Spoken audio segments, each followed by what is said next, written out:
Osteoporosis es un tema, como los temas que se han visto estos últimos dos, de impacto en la salud de nuestros pacientes, de nuestras y nuestros pacientes, impactan en su calidad de vida y en su tiempo de vida. Por lo tanto, vamos a dar una rápida revisión. El tema es muy amplio. El contenido es para hablar semanas y aún así no vamos a poder profundizar en todos los aspectos de la enfermedad. Y hay muchos tipos de osteoporosis, por eso solo centrarnos en la osteoporosis primaria, la que van a estar más en contacto en su práctica diaria.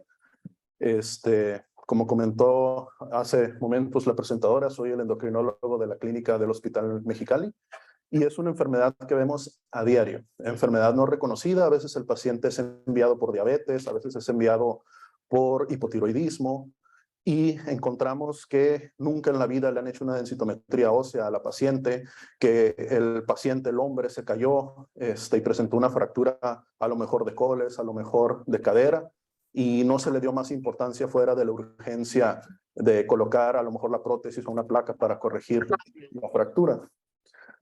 Entonces vamos a dar inicio.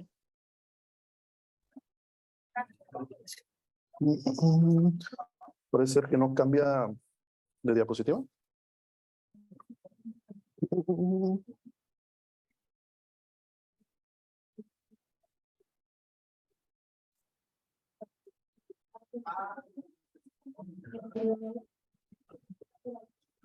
No sé si directo de la computadora le puede siguiente diapositiva, por favor.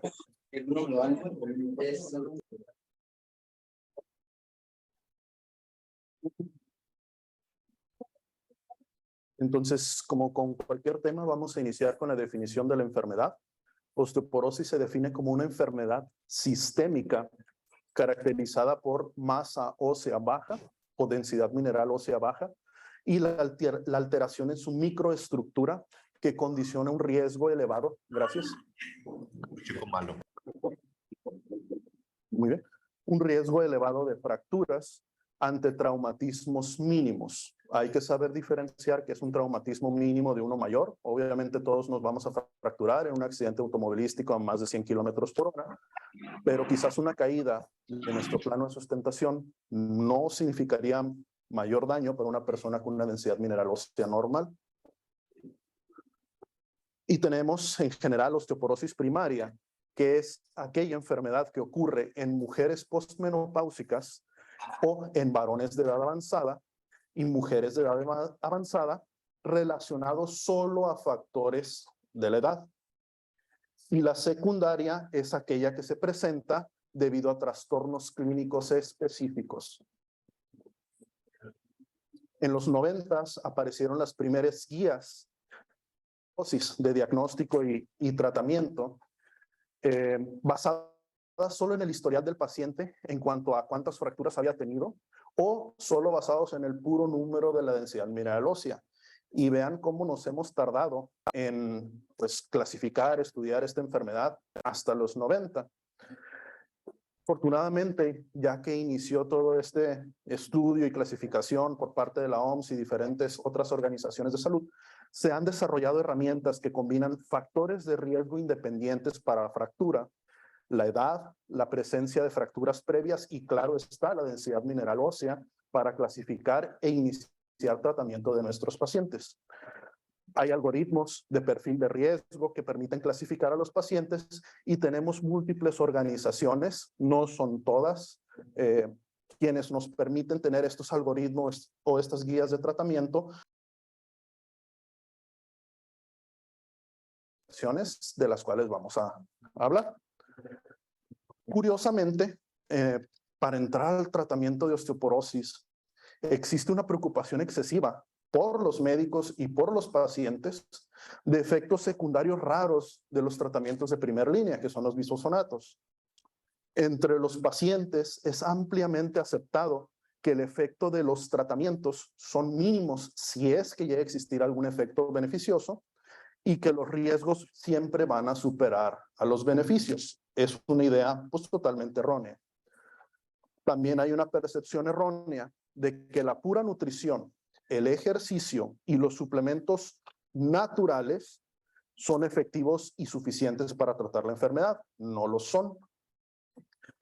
Y el uso de bisfosfonatos, hablando un poquito de números, ha disminuido aproximadamente un 50% desde el 2008 al 2012, en un periodo ahí de un grupo de estudio, pese, un error aquí de dedo, pese al incremento acelerado de la población de más de 65 años de edad. Y este descenso en uso de bisfosfonatos no está compensado porque haya aumentado el uso de otras terapéuticas o otros fármacos para osteoporosis. Por lo tanto, ¿esto qué significa? Que desde el 2008 hasta la actualidad, aunque este estudio cerró en el 12, ha habido una disminución muy importante en el número total de pacientes tratados y que tienen la enfermedad. ¿Qué factores de riesgo hay para que un paciente presente osteoporosis? Aquí está la lista, son bastantes, hay que conocerlos, hay que estar al pendiente. Número 1, pues el principal, si vamos a hablar de osteoporosis primaria, ya dijimos que se asocia a la edad o al estado posmenopausia, es la edad avanzada. Pero tenemos otros, por ejemplo, fracturas posmenopáusicas, un familiar de primer grado, es decir, mamá o papá, con una fractura, principalmente de cadera, consumo actual de tabaco, el peso o el índice de masa corporal bajo, la incapacidad para levantarse sin utilizar los brazos, la ingestión baja de calcio durante toda la vida, no solo en el momento de que estamos viendo al paciente, la deficiencia de vitamina D, el cual es un trastorno muy común, inactividad, el sedentarismo, o aquel paciente a lo mejor geriátrico que está ya encamado, la pérdida temprana de estrógenos, es decir, menopausia por causas secundarias, testosterona baja, hablando del varón, demencia, alcoholismo, alteraciones en la visión que condicionan un riesgo muy importante para caídas, antecedentes de caídas y densidad mineral ósea baja. ¿Sí? ¿Dónde se van a encontrar los sitios de fractura más comunes de fragilidad? Las vemos todos los días y no las identificamos o se nos pasa que el paciente pudiera tener osteoporosis. Cuerpos vertebrales, ¿cómo las vamos a notar? Dolor crónico en la espalda, dolor crónico en la cadera, síntoma que no le hacemos caso y que le decimos al paciente tómate indometacina, tómate paracetamol tramadol, pero no buscamos qué le está condicionando ese dolor. También lo podemos observar por pérdida de talla, más de 3 centímetros de una consulta a otra. La parte distal del antebrazo, llámenle como quieran, fractura de Smith, fractura de Coles, pero fractura en el tercio distal del antebrazo. Y la clásica, la fractura de cadera. Aquí tenemos cómo se comporta nuestra salud ósea a lo largo de la vida. Vemos que al iniciar, más o menos a los 5 años, la osificación va aumentando la densidad mineral ósea con el paso de los años. Después tenemos el crecimiento acelerado de la pubertad, dado tanto por hormona de crecimiento como testosterona o estrógenos, dependiendo si es hombre o mujer, para posteriormente ya llegar a una meseta alrededor de los 30 años de edad. Todos los aquí presentes que tengan 30 o más años de edad ya acumularon la cantidad de hueso, su densidad mineral ósea final para toda su vida, sea esta buena o mala calidad. Y posteriormente, esto empezará a declinar lentamente a través del tiempo. Sin embargo, las mujeres tienen esta condición totalmente natural. Hay que entender que la menopausia no es una enfermedad, es una condición natural, donde hay cese de la función estrogénica, hay un cese, un agotamiento ovárico, que va a condicionar una pérdida acelerada de la densidad mineral ósea, ¿sí? Y esto continuará a lo largo de la vida. Si el paciente es capaz de tener una vida larga, un pronóstico de vida, pues bueno, esto se estabilizará más o menos 10 a 15 años después de la menopausia. ¿Qué pasa en los hombres? Pues el declive es muy lento. Hay que quitarnos un concepto de la cabeza, no existe la andropausia, nosotros no nos deja de trabajar mágicamente el testículo, este continúa produciendo testosterona a lo largo de la vida y es, pues entre comillas, un factor protector que tenemos los hombres a diferencia de las mujeres. Y acá está graficado pues ya con imágenes, ¿no?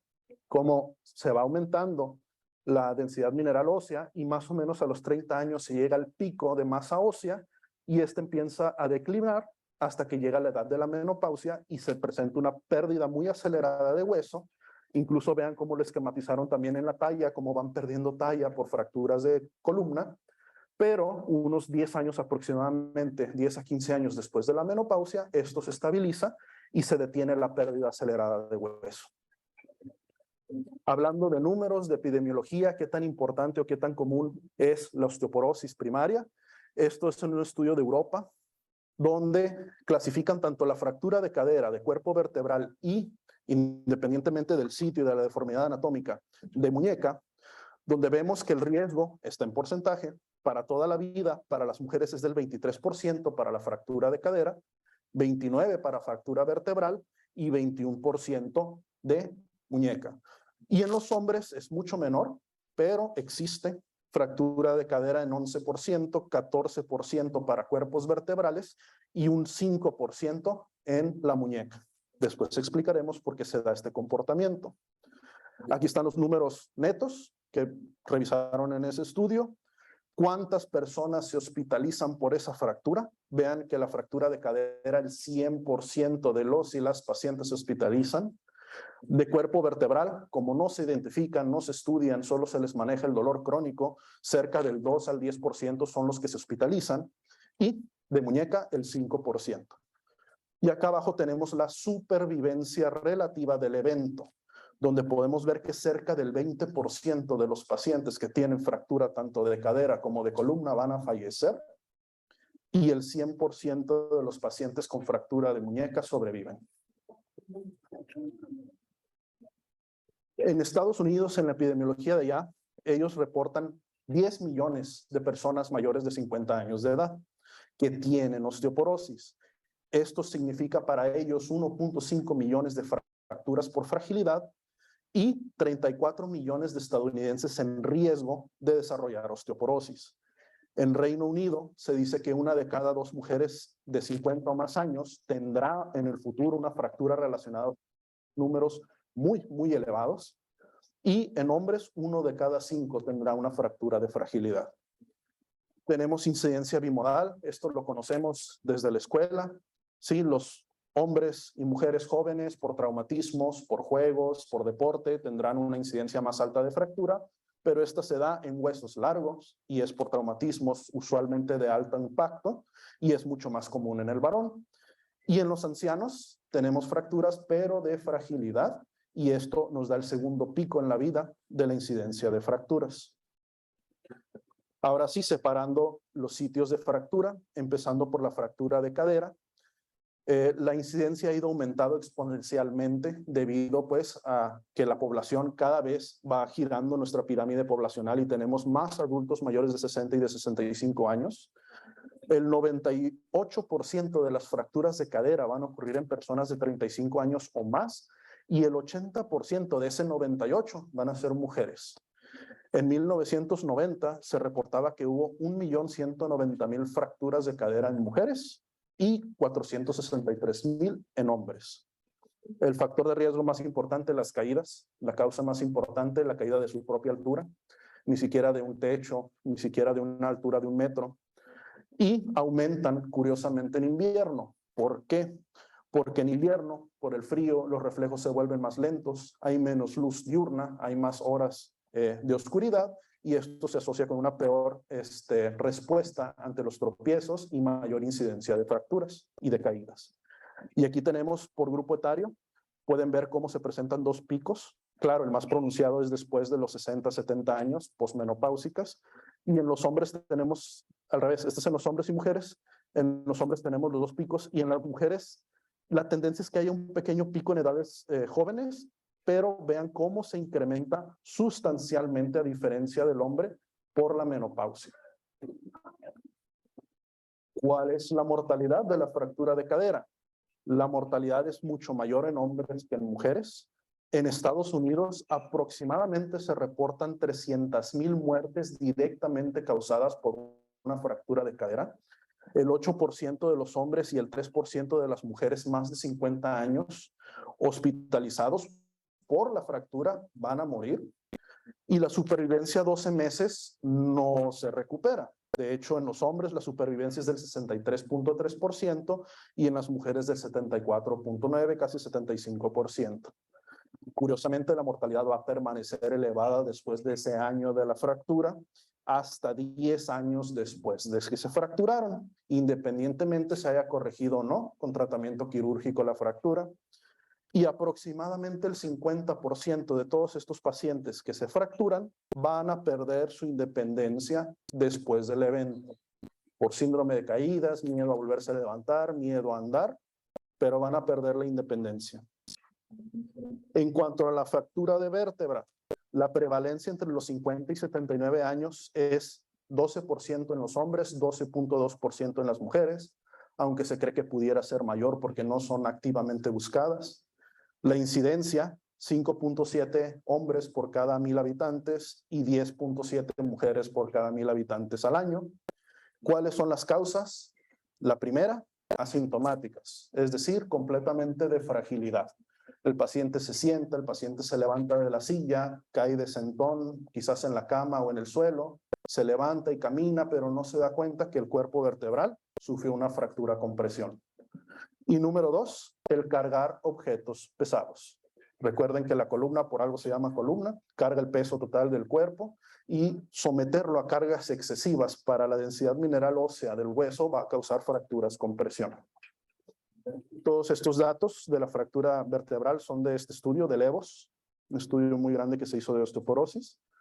¿Y qué hay de la mortalidad de la fractura de columna? Aumenta la mortalidad un año después de la fractura. Se comportan muy diferente a la fractura de cadera. Aumenta la tasa de mortalidad entre más comorbilidades tenga el paciente, completamente entendible.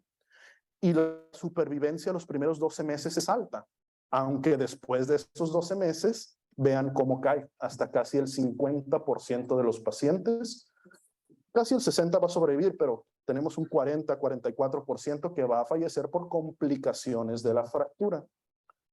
¿Cuáles son las principales consecuencias de una fractura de cuerpo vertebral? Dolor de espalda es el más común, es un síntoma que no le tomamos importancia, le decimos al paciente que hay higiene postural, le decimos al paciente que se tome AINES, pero no le solicitamos su radiografía de espalda o su tomografía de columna. Cifosis, sí, y la pérdida de talla.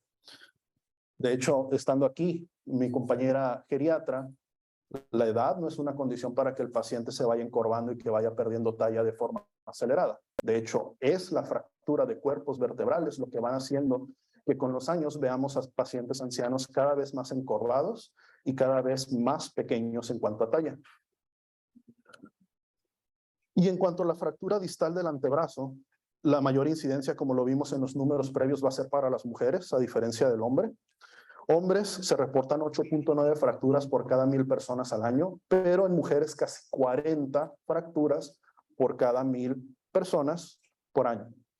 Curiosamente, estas fracturas no van a aumentar la mortalidad ni en hospitalización ni en los años subsecuentes, pero sí va a disminuir la capacidad de escritura y las actividades tanto básicas como instrumentadas de la vida diaria del paciente. ¿Y esto qué significa? Que va a traer discapacidad o incapacidad o dependencia funcional, que esto va a limitar su calidad y su tiempo de vida. Aunque pocos pacientes son completamente discapacitados después de la fractura. ¿Qué hay de los antecedentes de fractura previa? Este es un factor de riesgo independiente. Eso quiere decir que es un factor de riesgo importante y pesado que hay que buscar en cada uno de nuestros pacientes en quienes sospechamos o que les estamos dando seguimiento por osteoporosis. Un metaanálisis que comprendió esta cantidad de hombres y mujeres encontraron que una fractura previa, independientemente del sitio de fractura, aumenta el riesgo de una nueva fractura en 86%. Se vuelve una persona de muy alto riesgo para fracturarse. En el estudio EVOS, una fractura vertebral predice la fractura de cadera con un aumento en el riesgo de 2.2 veces hasta 4.5 veces más que una persona que no se ha fracturado.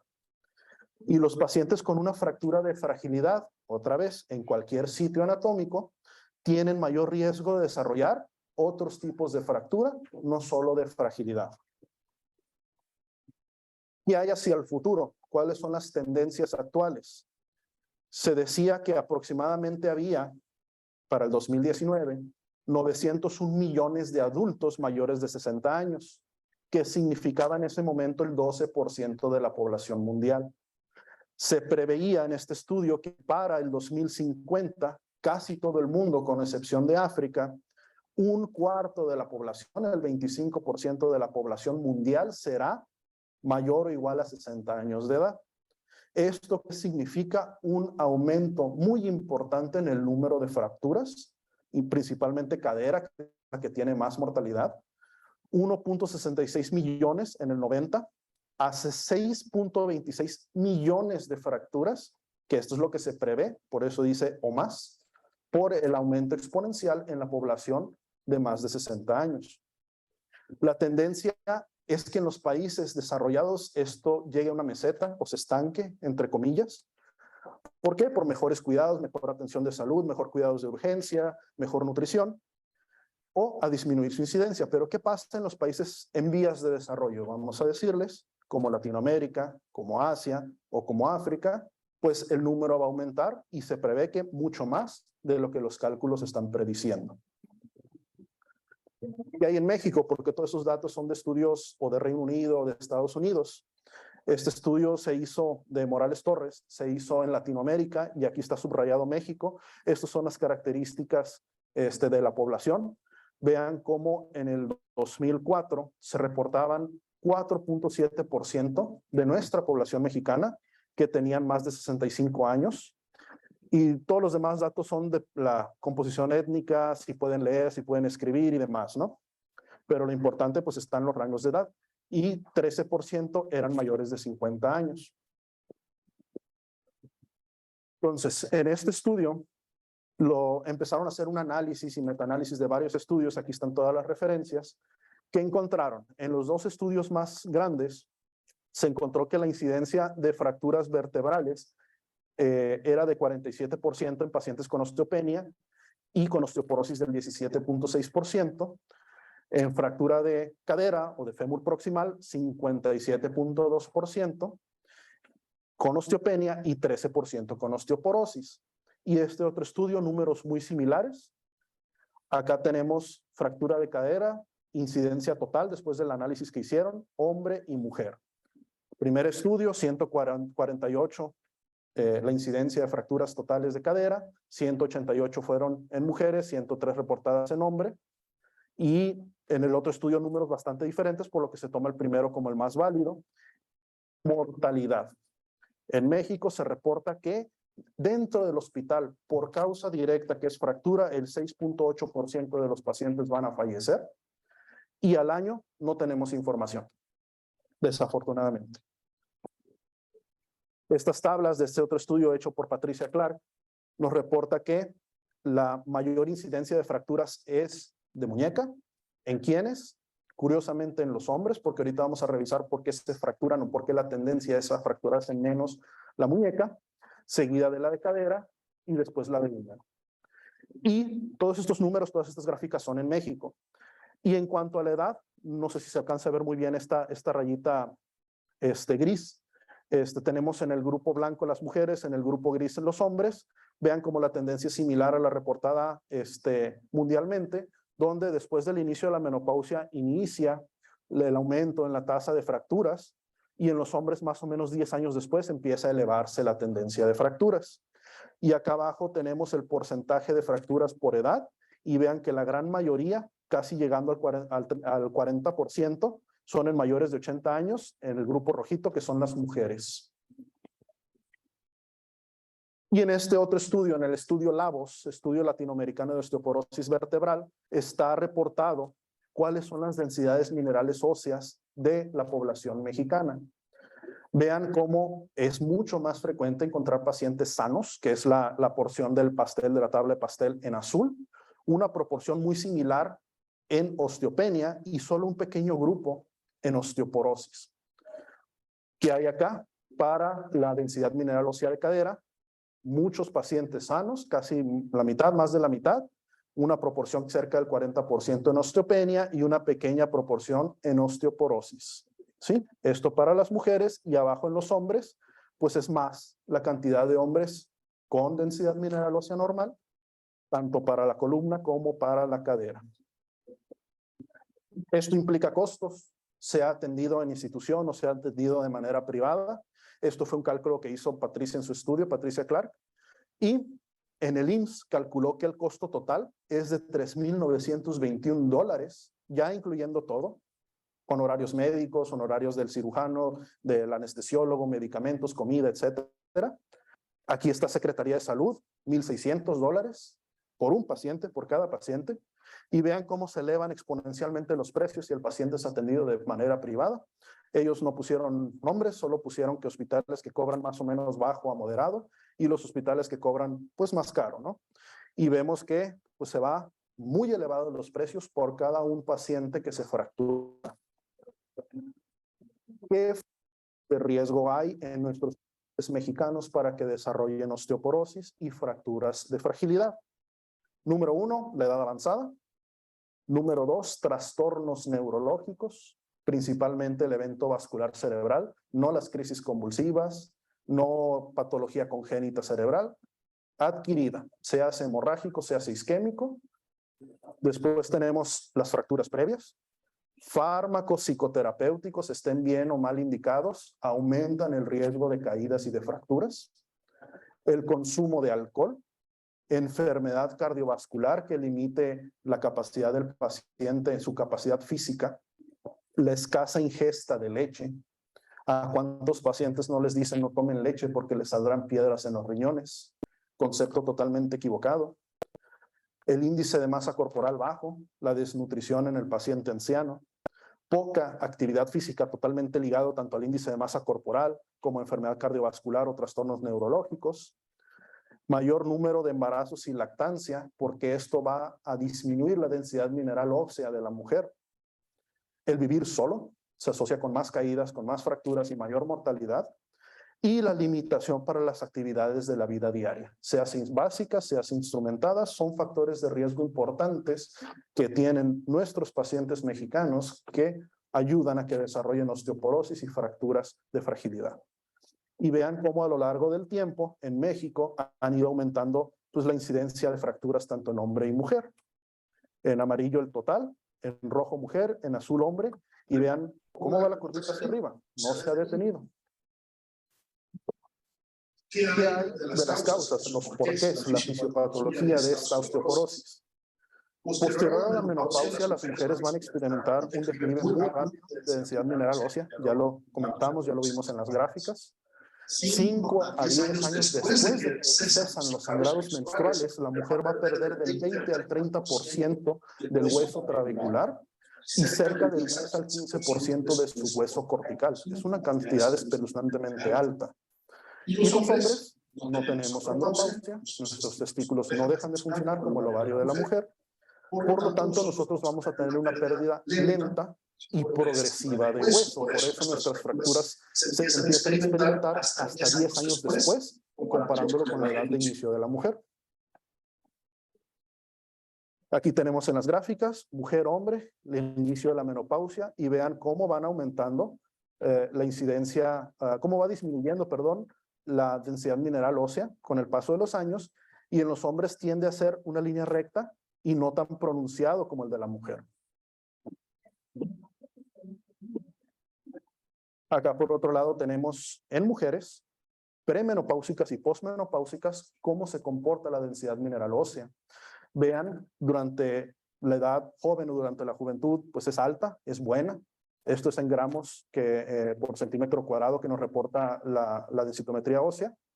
Y vean cómo después de los 30 años empieza el declive, lento, progresivo, que todos vamos a experimentar. Pero llega la menopausia marcada como 0, el año de inicio de la menopausia, y cómo este declive sufre una caída muy importante en la densidad mineral ósea hasta llegar a números muy bajos. En el hombre no se da este comportamiento, es lineal, lento. Y aquí tenemos en otra gráfica cómo se va perdiendo el hueso a lo largo de los años, ¿no? Tenemos nuestro pico de masa y aquí se explica por décadas después de la menopausia. Ellos ponen que a la segunda década todavía está en estado estable, pero como después de la cuarta década empieza la caída muy importante, principalmente del hueso trabecular y después seguido del hueso cortical. Existen cambios en el hueso durante este periodo de transición o periodo de menopausia o cambio de vida, como quieran llamarle. Debido al fenómeno de aposición perióstica, va a haber mayor resistencia a la flexión. Esto no quiere decir que los huesos sean más resistentes, al contrario, como no son flexibles, se rompen más fácilmente. Va a haber mayor resorción endocortical y decremento en el número de trabéculas disponible dentro del hueso. Los hombres ancianos poseemos un mayor número de trabéculas comparado con la mujer. Es por esto que nosotros nos fracturamos mucho menos la muñeca. Y los hombres van a presentar la misma incidencia de fracturas de cadera y de vértebra, pero 10 años o más después comparado con las mujeres. ¿Qué hay de los estrógenos? Si le estamos echando la culpa a la menopausia, algo deben de hacer estas hormonas para proteger al hueso. Bueno, el estrógeno durante toda la edad reproductiva de la mujer van a promover la diferenciación de células del estroma de la médula ósea para que se conviertan hacia el linaje osteoblástico. Van a aumentar la diferenciación del preosteoblasto y finalmente hacia el osteocito. Limitan la osteoblasto y del osteocito. Van a aumentar los niveles séricos del factor de crecimiento similar a insulina 1 y el factor de crecimiento transformador alfa, que también actúan en hueso y hacen que éste crezca. Y van a disminuir los niveles séricos, tanto en sangre, médula ósea y dentro del hueso, del ARN mensajero para esclerostina, siendo esclerostina una molécula de resorción ósea. Entonces, los estrógenos tienen muchísimas funciones en el cuerpo de la mujer que previenen que durante la edad reproductiva presente deterioro de su salud ósea. Aquí está, pues, en diagrama, cómo la deficiencia de estrógeno va a disminuir diferentes proteínas, diferentes hormonas, van a aumentar hormonas proinflamatorias que van a terminar aumentando esclerostina y la proteína DKK1 y así como el ligando de Rank, y todo esto va a terminar en aumento de actividad osteoclástica, disminución de la actividad osteoblástica, resorción ósea, pérdida de hueso y fracturas.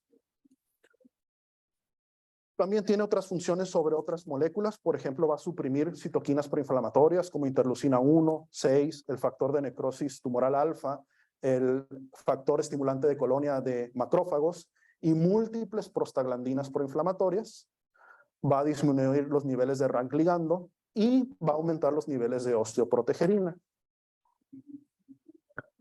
Y aquí está otro diagrama que prácticamente explica todo lo que les comenté, ¿no? Este es con estrógenos, cómo va a limitar, todas estas rayitas con este palito hacia arriba es limitar la actividad de esclerostina, de Rank ligando, de células inmunomediadoras, cómo va a detener la diferenciación hacia el osteoclasto y favorecer la formación de hueso, pero llega la menopausia, se detiene todo este freno de las células inmunomoduladoras y tenemos mayor resorción ósea, tanto por incremento de las quimiosinas que hacen que se activen los osteoclastos, como del linaje osteoclástico que se encuentra constantemente activado y nos va a dar pérdida ósea. ¿Qué hay de la testosterona? La testosterona tiene una actividad débil para estimular la proliferación osteoblástica y evitar su apoptosis. En las mujeres la testosterona no tiene actividad biológica en cuanto a la integridad ósea. Y el efecto protector de la testosterona se encuentra principalmente en la aromatización de la testosterona, que lo va convirtiendo en estrógeno, en estriol y estrona. ¿Qué hay de los hombres? Nosotros que tenemos niveles bajos naturalmente de estrógeno, pero elevados de testosterona. Los hombres de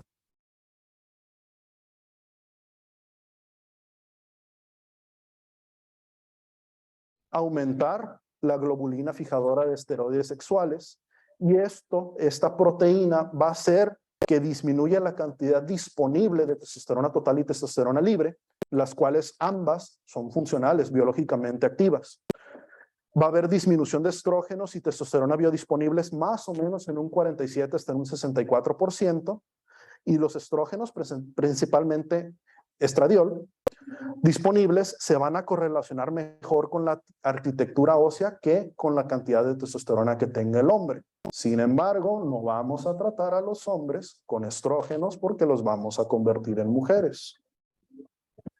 Y aquí tenemos en las gráficas cómo va declinando tanto la testosterona total, la testosterona libre a lo largo de los años y cómo va aumentando la globulina fijadora de hormonas sexuales. Se cree que esta globulina está secuestrando testosterona y estrógenos porque una vez unidos a esta proteína ya no se encuentra biodisponible ni para hueso, ni para cerebro, ni para corazón. Y esta misma proteína también une estrógenos, ¿sí? Entonces se cree que esta es la fisiopatología de la osteoporosis en el hombre de edad avanzada. ¿Por qué incrementa la SHBG? Esta hormona se produce en el hígado en respuesta a escasez de insulina, entre muchas otras causas. Y cuando tenemos más pacientes diabéticos, entre más grandes seas. Cuando tenemos pacientes con resistencia a la insulina, entre más grandes sean. Entonces de ahí viene la fisiopatología de la osteoporosis en el hombre. Y muchos años después, comparado con la mujer. Y aquí en este dibujo de Nature, nos esquematiza cómo se va perdiendo el hueso. Tenemos nuestro hueso cortical, el de fuera, nuestro hueso trabecular, el que está dentro del dibujo, y cómo en los hombres la pérdida es lenta, pero a final de cuentas vamos a tener un hueso poroso, osteoporosis, y cómo en la mujer tenemos una pérdida muy acelerada en cuestión de años, pocos años, pero el comportamiento es igual. ¿Sí? La composición ósea quizás sea un poco mejor debido a los estrógenos, pero rápidamente van a progresar a la fase 1 de la osteoporosis, a la fase 2, mucho antes que el hombre, pero en los dos va a terminar en lo mismo. ¿Hay otras causas aparte de estrógenos y testosterona? Sí. Con la edad va a haber una disminución en los pulsos y en la amplitud, es decir, en la cantidad de hormona que se secreta.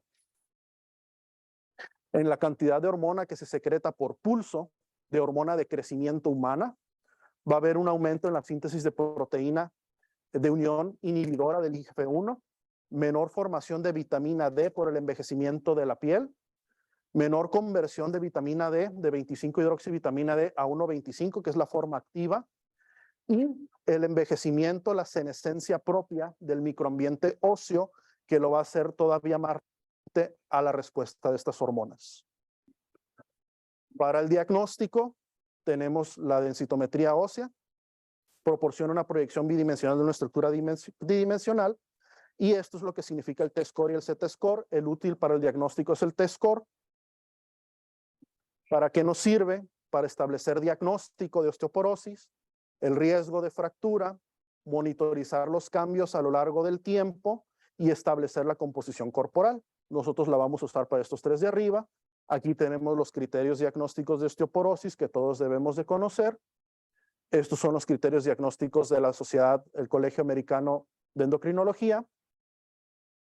¿Y para qué nos sirve? Para establecer riesgo de fractura, cuándo sí, cuándo no le vamos a dar tratamiento y con qué agentes, ¿sí? Los estudios de laboratorio que debemos de pedirle a nuestros pacientes, una batería muy importante de estudios y complementarios que ya se podrán solicitar en la consulta de especialidad, y siempre pensar en descartar causas secundarias, que son muchísimas. ¿Todo para qué? Para poder ofrecerle al paciente clasificado como de bajo riesgo o de alto riesgo todas las opciones terapéuticas, todos ellos con calcio y vitamina D, para que no se lo vayan a retirar a un paciente que vean que toma de forma crónica calcio y vitamina D, y tratar de detener toda esta cascada que se nos está viniendo desde el 2008. Y cierro la plática con esta frase que es muy cierta, que viene en este libro de osteoporosis. No hay duda de que se ha avanzado notablemente en el campo de la osteoporosis desde el 91. La intención prevenir, aunque no eliminar el riesgo de fracturas, pero a pesar de estos avances y de tanto conocimiento, con tantas herramientas, el campo de la osteoporosis está en crisis.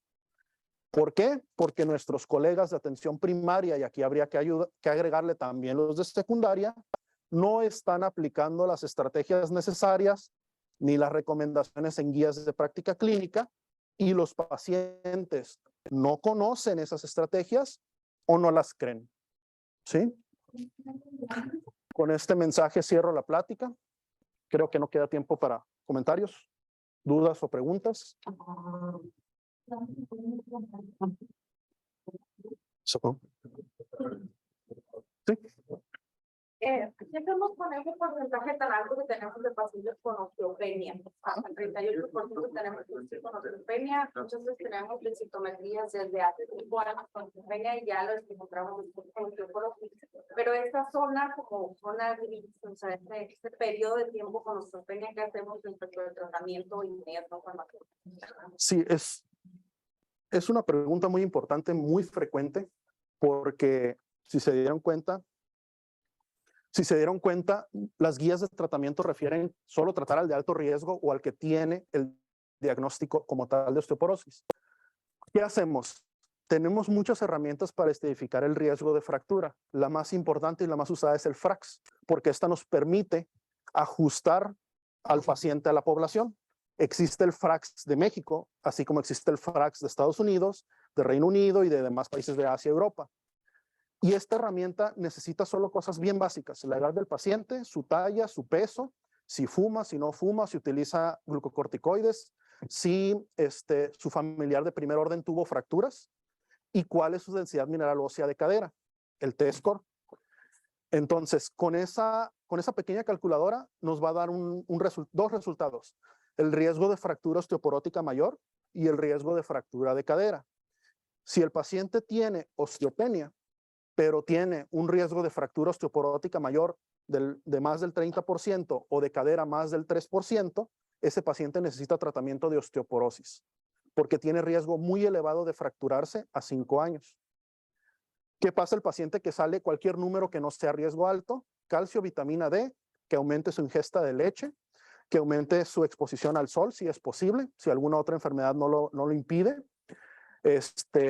Hacer lo de la tabla enorme de buscar causas secundarias del deterioro de la densidad mineral ósea y darle seguimiento. ¿Cada cuánto? Las guías recomiendan que cada 2 a 3 años en ausencia de factores de alto riesgo de fractura. ¿Qué pasa si el paciente con osteopenia se fracturó? Hay que ver, o tiene antecedente de fractura, hay que ver si la fractura fue de fragilidad o no fragilidad, porque osteopenia más fractura de fragilidad es igual a osteoporosis y necesita tratamiento. No tiene nada el paciente, es de bajo riesgo, no tiene antecedentes de caídas, no tiene antecedentes de deterioro visual, auditivo, EBC, problemas que los conviertan en alto riesgo. Calcio, vitamina D, el cual se va ajustando por edad. Después de los 40, 50 años, por lo menos 1.200 miligramos por día y 400 a 600 de vitamina D al día.